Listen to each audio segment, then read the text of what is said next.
Godtear enthusiasts, soon to be Godtear enthusiasts, drinking the salty tears of the gods, the ascension to tabletop immortality. How is that for an introduction to an amazing game? The question that we're asking, and we're going to explore in this vlog, given the Tactica complexity and the ability to pivot in Godtear where there is no single strategy towards victory, which is very, very unique in the rule set, considering it's a skirmish-based game. Do you need to have a Slayer warband, a red warband in your list? Of course, playing 1, 2, or 3 warbands per player per side. Competitive play, do I say standard play? Standard play wants to operate on 3. Should one of those, at least one of those, be a red? Maybe an argument for 2, but definitely 1.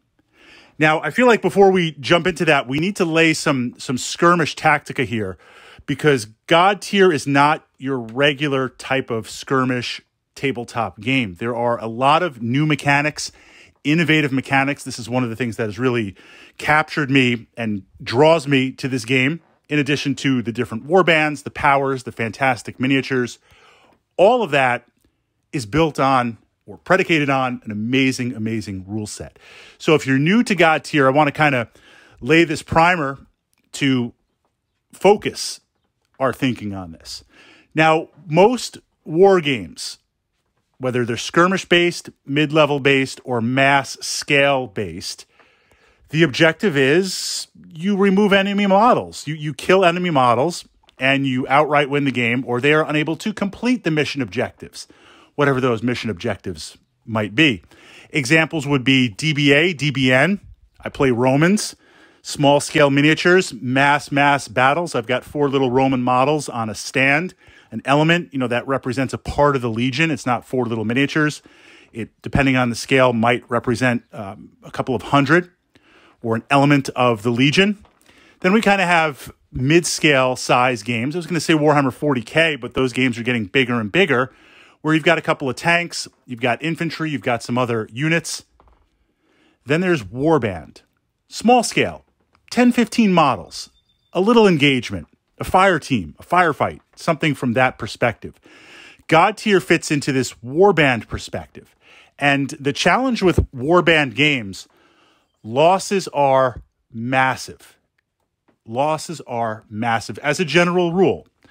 Now, this doesn't always apply to Godtear, given the multiple paths to victory, but in a traditional tabletop game, skirmish-based game, you have so few models, elements, units, whatever we want to call it. We're going to call it models. So few models to begin with, maybe 10 or 15. That's it. That's your, quote, army. That's all you have. And you generate mission objectives by rolling dice, shooting, psychic powers, attack, magic spells.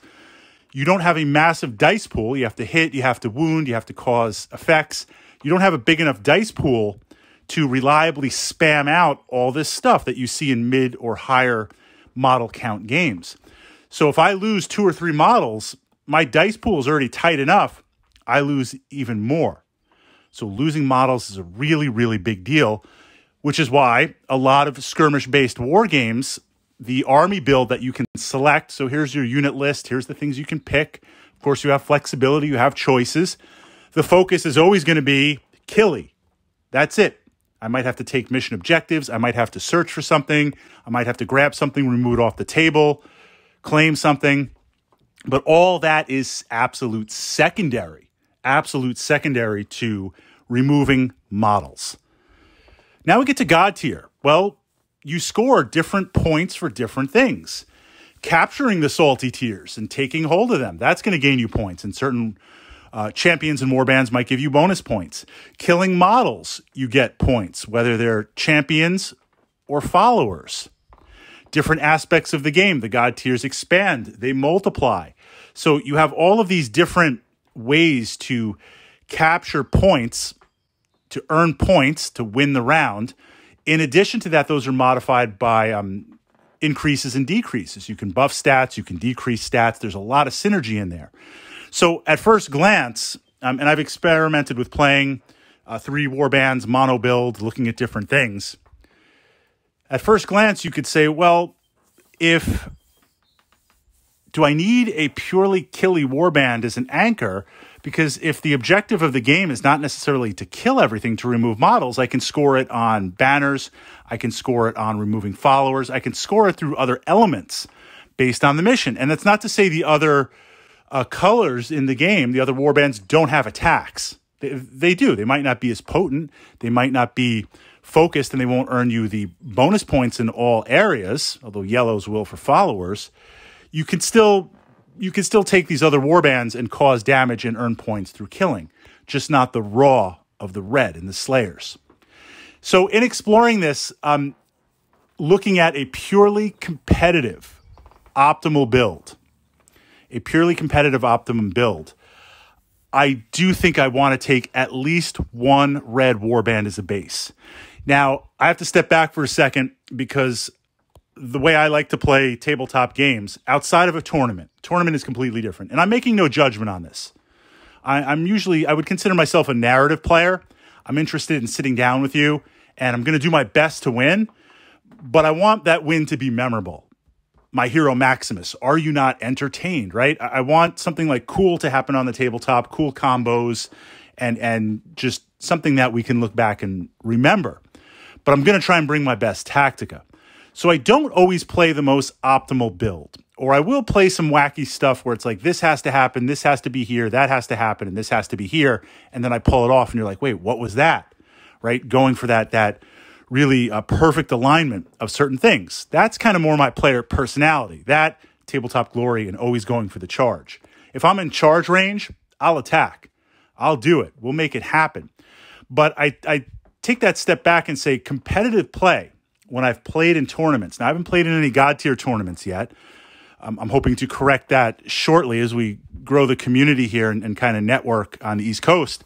But X-Wing Miniatures, Warhammer 40,000, there have been many, many tournaments that I've played in. That's a different story. That you're looking and you are completely optimizing. That's not to say you can't bring a narrative to the list, to the event, to the tournament, but you got to know what you're walking into.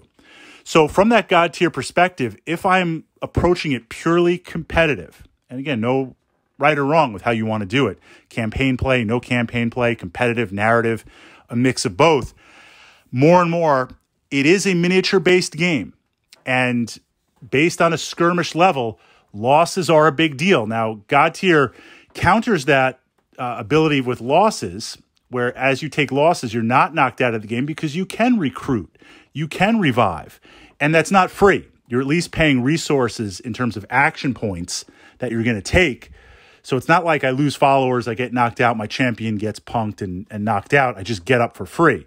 Like, there are consequences to that. There are consequences to the losses, but you can somewhat control those losses or influence them. So you're never truly knocked out in Godtear. I feel like because of that, there is a balance. I do want killy. It is a miniature-based game. I want to remove your followers. I want to knock out your champion. But if I go overboard on that, then I'm losing the buffs, I'm losing the synergy, I'm losing the other possible mission objectives, way to win. And I want the entire Tactica toolkit available. So I do think if I'm playing competitively, I want at least one red team. I want one red team. If I'm playing 1 versus 1, ideally a red. 2 versus 1, then I probably go with a red and a green or a blue. If I move to 3, then a red, and then looking at a yellow to supplement that, or a blue and a green to back that up. So from that perspective, turning it over to you guys, my fellow champions in exploring Godtear, do you need to auto-include Slayers / red teams no matter what the build, or can you still counter that effectively? And of course, there are many, many factors to it. But being a miniature-based game, a skirmish-based game, as dynamic as the rules are, and as many ways there are to win, I still feel like we need that anchor in there to effectively try to leverage. And of course, with Godtear being so many amazing miniatures and different teams, even if you agree, yes, you need to bring a red team to the table, well, which one are we talking about? There are multiple play styles, multiple red teams you can bring, and multiple Tactica strategies within just picking that color.